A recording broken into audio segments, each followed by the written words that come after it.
এখন রান্না করব এই আলু দিয়ে পাবদা মাছ। আলু দিয়ে পাবদা মাছ রান্না হবে। জলটা ধরিয়ে দিচ্ছি।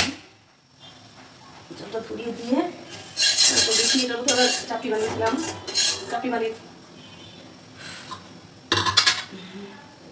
মধ্যে থাক, একটু সরিষার তেল দিই।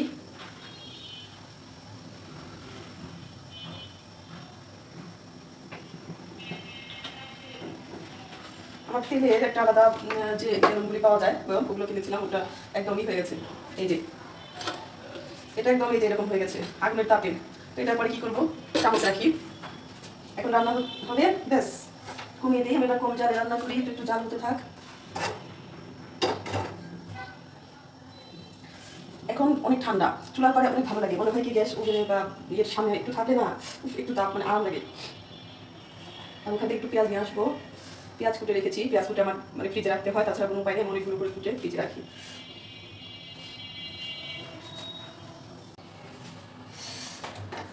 করে দিয়েছিলাম।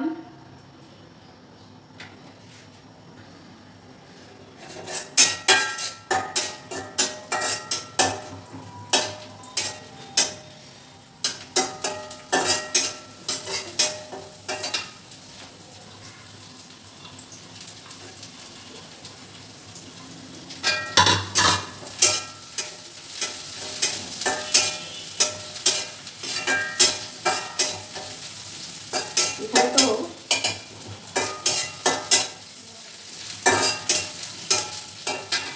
পেঁয়াজটা ভেজে নিলাম একটু, মানে বেরেস্তা হয়নি, আর রসুন কাঁচামরিচ দিলাম। এর সাথে মশলাগুলো দিয়ে দিই। কম মশলা খাই, হলুদ,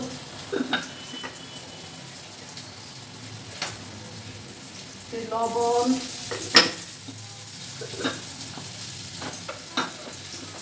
ঝালমরিচটা কম দিব কারণ কাঁচামরিচ দিয়েছি। কাঁচামরিচ দিলে ঝালমরিচটা একটু কমই দিতে হবে। কতটুকু ঝাল হয়েছে কে জানিয়ে, জাল হতে পারে অনেক, সেজন্য দিয়ে দিলাম।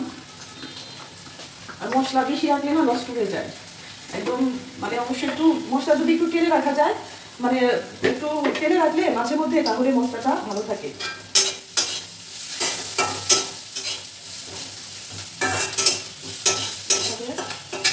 এটা ধনিয়া গুঁড়ো, ধনে গুঁড়ো একটু দিলে সমস্যা নেই, এটা নষ্ট দিতে হবে না, কিন্তু যদি দিয়ে দেই সেটা দিতে হবে। জিরাটা বেশি দেওয়া যাবে না, জিরা বেশি দিলে তিতো হয়ে যাবে। এইভাবে রান্না করতে হয়, জিরাটা একটু কম দিতে হবে, জিরাগুলো। আর মাছ কিন্তু আমি ভিনেগারের পানিতে ডুবিয়ে রেখেছিলাম অনেকক্ষণ, তারপর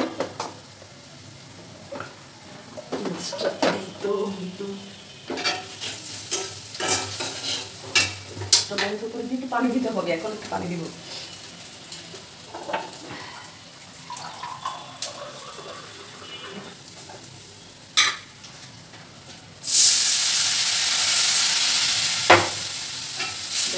মশলাটা একটু কষানো হোক।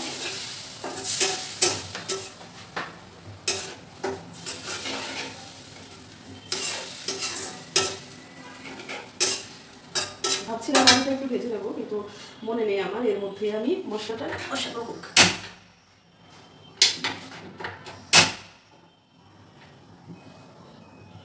একদম কম আছে, হতে থাক মশলা, ব্যাস। এখন দিতে হবে একটু আদা। আদাটা আমি পেস্ট করে জিপে রেখে দিই টুকরো টুকরো করে, অনেক সময় আছে এমনিতে রেখে দিই। যে আদাটা দিলে মানে আমরা আদা ছাড়া তো খাই না, তাই না? অনেক আছে আদা ছাড়া খান, অনেক জায়গায় মানুষ, তাদের রান্নাও কিন্তু অনেক অসাধারণ হয়। মানে আদা দিয়ে মানে না খেলেও সব রান্না কিন্তু তারা আদা দিয়েই করেন না, দেখা যায়। আমি এটা দেখেছি, মনে হয় উত্তরবঙ্গে এরকম আছে, তো আমি জানি না। আমার শ্বশুরবাড়ির এলাকার ওদিকে চুয়াডাঙ্গার ওদিকে এরকম হয়। তো আমি মশলাটা কষিয়ে নিচ্ছি, মশলাটা খুব ভালোভাবে না কষানো কিন্তু মানে আমি কিন্তু এখানে আলু দিব না, আলু দিয়ে আর কষাবো। আর একটু মশলাটার তেলটা উপরে উঠে আসছে, এখন দেওয়া যাবে। এখন এই আলুগুলো দিয়ে দিব এর মধ্যে, একদম বিসমিল্লাহ।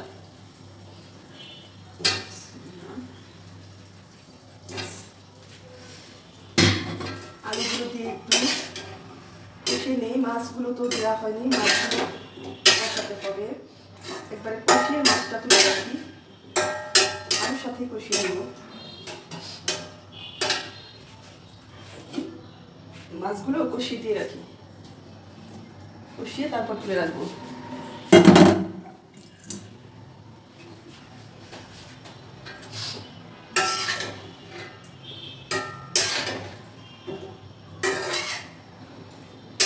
একটু কমাতে হবে, কমাতে হলে কি তরকারিটা ভিতরে মশলা ঢুকে এবং মজা হয়। একটু কষিয়ে মাছগুলো তুলে রাখবো।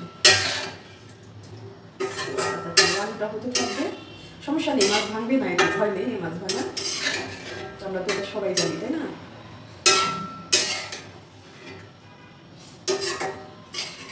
আপনাদের সাথে আসলে রান্নাটা শেয়ার করতে অনেক ভালো লাগে, তখন রান্না করতে আরও বেশি আগ্রহ লাগে আর কি।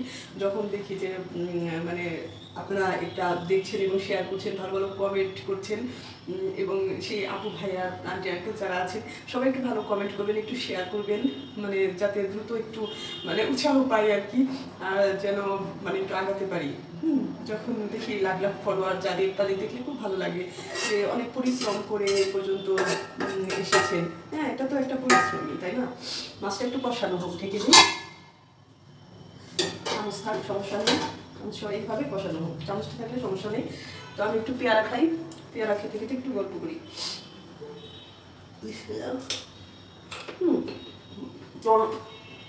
পেয়ারা এখনটা অনেক মিষ্টি, খুবই মিষ্টি পেয়ারা এখন শীতের দিন। তার মধ্যে আমি পেয়ারা এনে মানে ফ্রিজে রেখে দিই। ফ্রিজে রাখলে দেখা যায় কি অটোমেটিক মানে কি হয় যেন আলাদা তরফ থেকে একটা মিষ্টি হয়ে যায়, জানি না।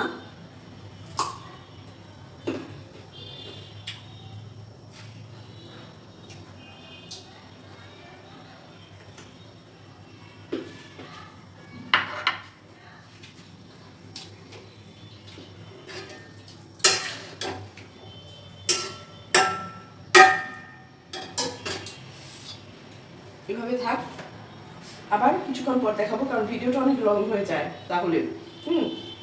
দেখতে থাকুন, লাস্টের ফিনিশিং দেখা দিব। আর শেষে একটু ধনিয়া পাতা দিব আর কি, ধনিয়া পাতা দিতে হবে, তাছাড়া তো মানে শীতের দিনে মনে হয় না, তো শীতের দিনে অনেক সময় থাকে না ধনিয়া পাতা, তখন জিরা গুঁড়ো দিতে হয় আর কি সবার।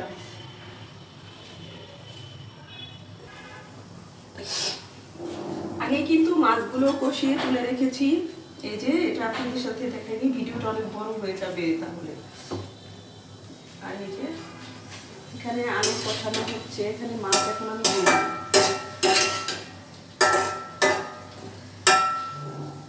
আমি আর মাছ আর ঝোল একসাথে দিয়ে দিব,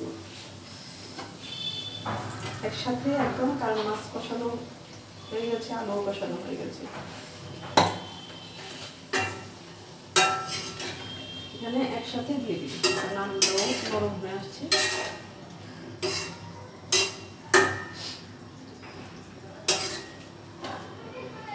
সবার কেমন লাগছে? রান্না দেখতে কি ভালো লাগে? আমার কিন্তু খুব ভালো লাগে, মানে যারা রান্না করেন তাদের রান্না দেখতে আমি অনেক পছন্দ করি। আগে বসে বসে দেখতাম সবার রান্না, এখন নিজেই রান্না মানে রাঁধুনি হয়ে গেছি, পাকা না তবে একটু একটু রান্না পারি আর কি। দেখতে থাকুন। তবে ঝোলের পানি তো খুব বেশি দেওয়া যাবে না, ঝোলের পানিটা একটু কম দিতে হবে, কারণ আমার এটা সেদ্ধ হয়ে গেছে, মাছও সেদ্ধ হয়ে গেছে।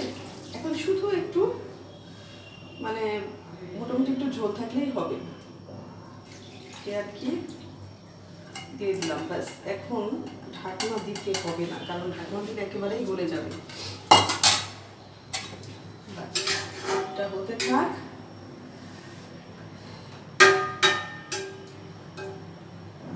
শেষে একটু ধনিয়া পাতা দিয়ে দিব, তাহলেই হয়ে যাবে, ব্যাস রান্না ফিনিশ। তারপর একটু ভাত চড়াবো, ব্যাস ভাত হয়ে গেলে শেষ।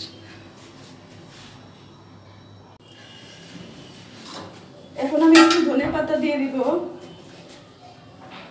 রান্না হয়ে গেছে।